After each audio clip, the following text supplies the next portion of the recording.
Within Geometry Dash, there are three main ways of progression.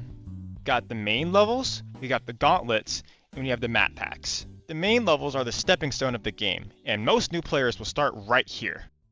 Bro, what are you doing? The gauntlets are a handpicked group of levels with a certain theme. Well, most of them have a theme. Completing the gauntlets will give you a nice little set of rewards. And then we have the map packs. Completing the map packs will give you a set of stars and coins, and there are actually a couple of things that are tethered to you completing these map packs. Now, these are all nice little ways to progress within the game, but we have to address the elephant in the room. These map packs are terrible. Most of the gameplay is just blind jumps and blind timings and really annoying memory sections.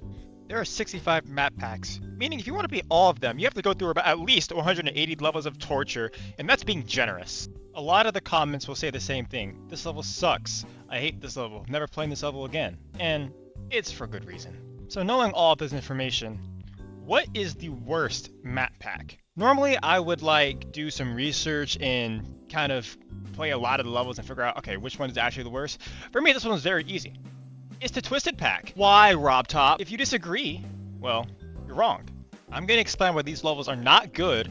This is not an invitation for you to go out and hate on these people, though. Let's not do that. Alright, let's go. The first level in the Twisted Pack is called Corrupted Kingdom. The standout feature in this level is that the ship sections are very hard for an 8-star. A lot of people consider this to be an easy demon in terms of skill. Unfortunately, this level is not very good and not that fun to play.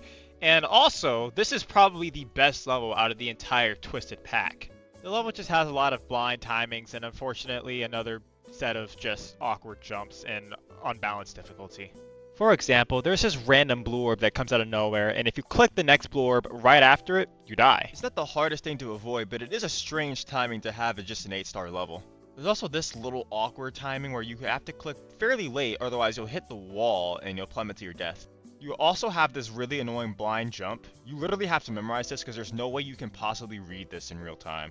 Memory in levels isn't always a bad thing, but when it's because of bad design in a level that really isn't memory based, it could cause some problems. Ultimately, this is not the worst level of the group, however, we're just getting started. The next level we have is Scene Machine. This level also has some pretty bad comments on it, so let's see what's wrong with this one.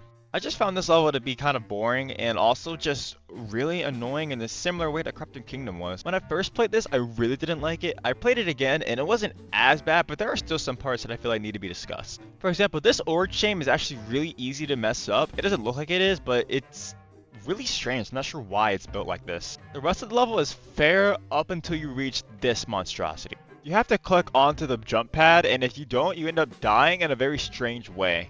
If you don't have Mega Hack, this part is a nightmare to figure out. It looks like the objects at the top and the bottom here will kill you, but they don't. So I was really confused trying to play this on my phone. This is just another unwelcome memory part in my opinion. A lot of fake orbs and even fake platforms towards the end of the part.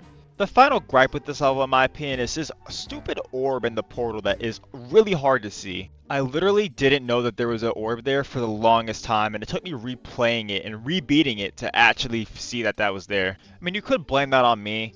All in all, this level isn't the absolute worst, but this next one is by far my least favorite. The last level in the pack is Tyrion Wall, and there is absolutely nothing redeeming to me about this level. And I'm not alone because there are a lot of people that think the exact same. This level starts off horribly with a plethora of blind jumps. Great. No, seriously, why are there so many? This doesn't even feel like a memory level. This is just forced memory because the gameplay was so unreadable. This is only an 8-star. After that, it's just followed by some, I guess, fair ball timing, so nothing crazy. Though this is not necessarily the most intriguing gameplay, and the ship part is just the most long and drawn out straight fly I've ever seen.